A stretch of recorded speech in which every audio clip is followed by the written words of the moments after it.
Following this breaking news on SportsCenter, Kyrie Irving is eligible to play when the Nets face the Magic on Saturday after being fined $50,000 for violating the NBA's health and safety protocols. He was apparently ordered to take part in a 5-day quarantine earlier this week. Sources telling Adrian Wojnarowski that he's allowed to return to the team and their activities on Saturday if he continues to test negative for COVID. New on SportsCenter, here's head coach Steve Nash on Kyrie's status. Whenever James is ready, he will start immediately. I have no update on Kyrie timetable, so I couldn't answer that one. But we have to go through all the protocols and physicals and all the different sections of this. First of all, we have the physicals on the one side, and then we have the COVID protocols. So I don't have an update on Kai, but whenever they're both healthy and ready to go, they will start. So you haven't seen the league's update on Kyrie Irving that he will be eligible to end his quarantine and rejoin the team activities tomorrow? I have seen that, but I'm just saying I don't have an update on when he'll be back. So. Got it. Thank you. Our Malika Andrews posing questions to Steve Nash. Speaking of James Harden, we're still waiting for him to speak to the media for the first time since joining the Nets. We will bring you his first comments shortly as soon as he sits down. Yeah, no doubt about that. Meanwhile, broadcast television was once the place to see combat sports. However, that has really changed over the years, Jay. Yeah, it has. This weekend, we're going to see the UFC, though, return to the network airwaves. What opportunities might that move? It is Friday. He is Jalen Anthony Rose. I am David Dallin Jacoby. We are Jalen and Jacoby. What is it that we do? We give the people what they want. 4 huge games in the NFL playoffs this weekend. We have a matchup of 2 of the greatest to ever do it. We have an update on the whereabouts of Kyrie Irving. Again, we have an update on the whereabouts of Kyrie Irving. But we start with a matchup of 2 of the greatest young quarterbacks in the league. Of course, I'm talking about Josh Allen and Lamar Jackson. And you know who I'm rooting for? As a card-carrying member of the Bills Mafia, me and Benny the Butcher. That's right, Benny the Butcher and all of Griselda will be rooting for the Bills this weekend as the Bills Mafia comes to Orchard Park to cheer on the Bills against the Ravens. What do the Bills Mafia have to worry about in this matchup? Shout out to our producer, Demetrius, for getting this clear. You must have actually have an ESPN show where Benny the Butcher will actually appear on it to use that. You just made me lose my train of thought. That was so dope. These guys need to focus on slowing down Lamar Jackson. I know you're excited about being a member of Bills Mafia, but that's the reigning MVP right there. And they were trailing by double figures last week. He got over that hurdle. He struggled into the playoffs and got it, and he hadn't gotten his first win in the playoffs. He got over that hurdle. Lamar Jackson, along with a couple of other names you're going to be saying on Saturday. It's almost like a Ravens Fab Five. Calais Campbell, you're going to be Lamar Jackson, Calais Campbell, you're going to be saying his name. Marcus Peters, you're going to be saying his name. Marlon Humphrey, you're going to be saying his name. And the kicker, Justin Tucker, the best in football. Secret weapon. You will be saying his name.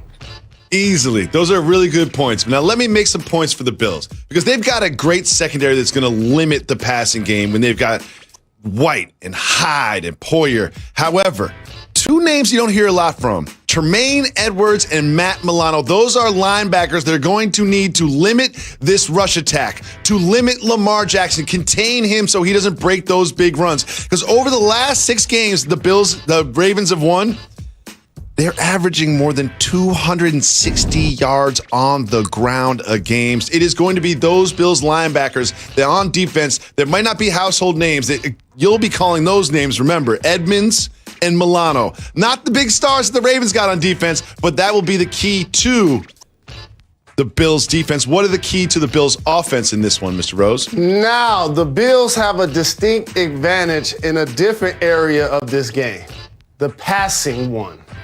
In particular, with Josh Allen and Stephon Diggs, who are breaking Bills records each week. And now all of a sudden, people understand as a guy that can beat you from the pocket and on the move, how Allen has ascended to be one of the exciting quarterbacks that people feel like is a franchise one going forward. If you're able to beat Lamar Jackson in a playoff game, so very young in your career, that's going to help further a lot of that talk. Right now, I want to make sure that we continue to put respect on Lamar's name, and that's why I'm looking forward to this football game this weekend. Let's go Bills. In my opinion, the most exciting football game of the weekend. Come on, Bills. Do it for Griselda. Do it for blue cheese. Do it for Pintos. Do it for Buffalo. Let's go Bills. Now, that is a matchup two of the young, exciting quarterbacks in the league, but there's also a matchup of two of the oldest. Oh, I'm sorry, a matchup of the two oldest quarterback to ever match up in a playoff game. Of course, I'm talking about Tom Brady against Drew Brees. What is the key for the Saints to come away with the win in this matchup at home? Heartbreak is the key. This team has been together the last few years, Jacoby, and in the playoffs, each time they went home with their heads down in their locker room and tears in their eyes. They've gone through it as a group before. They still have Drew Brees. He's back healthy. Michael Thomas, who led the league in catches last year, he's healthy. And Alvin Kamara, who just sent some cleats to the Hall of Fame because he had a 6-touchdown game this year, is healthy. They also have Cook. They also have Sanders. This team is loaded, and I think that familiarity is going to give them a distinct advantage over a team that they've already beaten twice in this football season. In the last time they beat them 38-3, and those 3 points came at the end of the game on a field goal when they were down.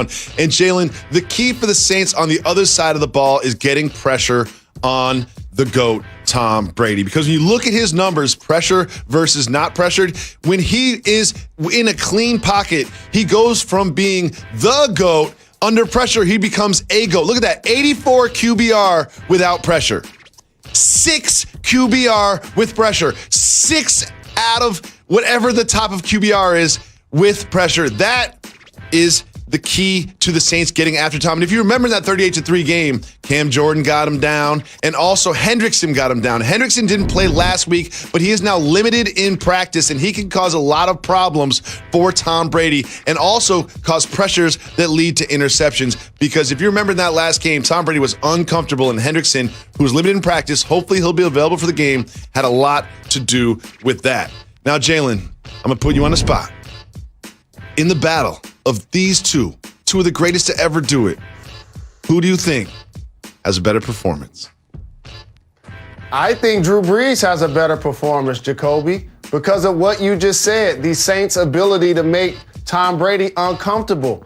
And I don't think that Bruce Arians is going to decide to give a healthy dose of Leonard Fournette and Ronald Jones. Like, as much as we're talking about Tom Brady, Gronk is an amazing run blocker, and he's still doing a great job of catching, in particular in the red zone. If they decide that they wanted to clock kill a little more, they should try to take a version of what the Browns have made them successful all year and try to do that.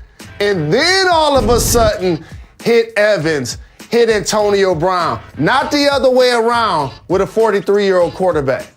That's a really good point, Jalen Rose. I know Bruce Arians records this because he's at work when we're on, so he records us, DVRs us, listens, watches the show when he gets home, and he's going to say, you know what Jalen told me to do? Establish the run, establish Jones, who's likely to play, establish Fournette, and then go up top. That's a really good game plan from you, Coach Rose. Now moving on to an intriguing matchup, probably the most lopsided matchup in the weekend, but does have some serious upset potential. Jalen, why are the Chiefs such big favorites in this one? Because they're in fast forward, Jacoby. Everybody else is playing at normal speed. Look at Patrick Mahomes. Is that the cheetah? Oh, yeah, that is the cheetah. That's right. What about Travis Kelce? Are they just breaking records? Most yards, most TDs, doing backflips, trying stuff. Like, they do plays now. There's so many people in the backfield. I don't even think they know who's going to end up with the ball. It's like they just trying stuff. Flip plays, guys in motion. Come on, dog.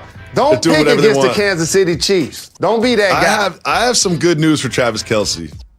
The Browns defense is 30th in the league against tight ends. Again, 30th in the league against tight ends, and they're going up against tight end that basically broke every tight end record this year and made it look easy. But speaking of making things look easy,